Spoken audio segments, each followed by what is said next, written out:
selalu terlihat sendiri. Di kampung ini, Daeng Raga hidup tak sebatang kara. Terdapat beberapa kepala keluarga lainnya, memiliki rumah dan masih merupakan kerabat Daeng Raga.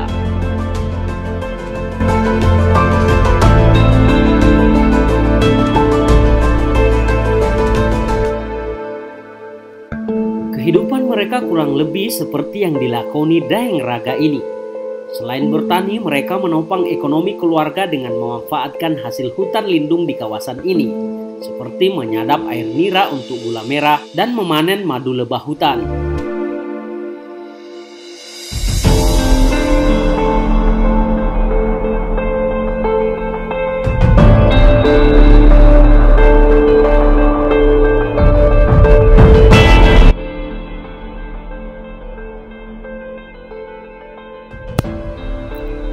Kampung tempat Daeng Raga ini sebenarnya hanya bagian kecil dari dusun Barabaraya. Pusat dusun dengan populasi warga yang lebih banyak berjarak ratusan kilometer di bagian atas kawasan pegunungan ini.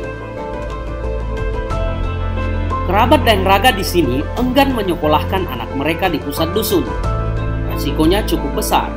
Selain melintasi jarak yang jauh di atas gunung, mereka harus menyeberangi sungai berarus deras di sini dan melintasi kawasan hutan tanpa pemukiman. Begitu pula ke pusat desa atau kecamatan, jaraknya tentu lebih jauh di bagian luar kawasan hutan. Kondisi ini praktis membuat kampung ini sangat tertinggal dari sisi pendidikan.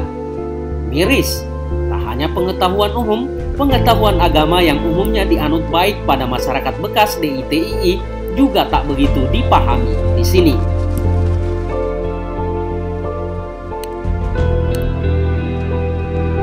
Daeng Raga pun demikian, namun ia menyadari betul ketertinggalan generasinya itu pada aspek pendidikan.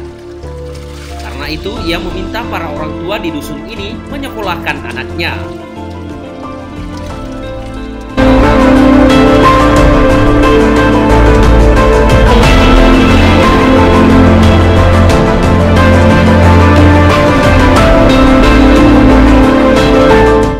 Sementara itu, demi mendukung gerakan pendidikan di kampungnya, ia merelakan lahannya dijadikan lokasi gedung sekolah semi permanen yang dibantu para relawan. Walau hanya menggantungkan ekonominya dari pembuatan gula merah dan bertani, tak kurang bantuan Daeng Raga pada aktivitas sekolah kolong. Rumahnya ia hibahkan sebagai tempat tinggal gratis. Kebutuhan pokok berupa beras juga ia siapkan jadi konsumsi para relawan.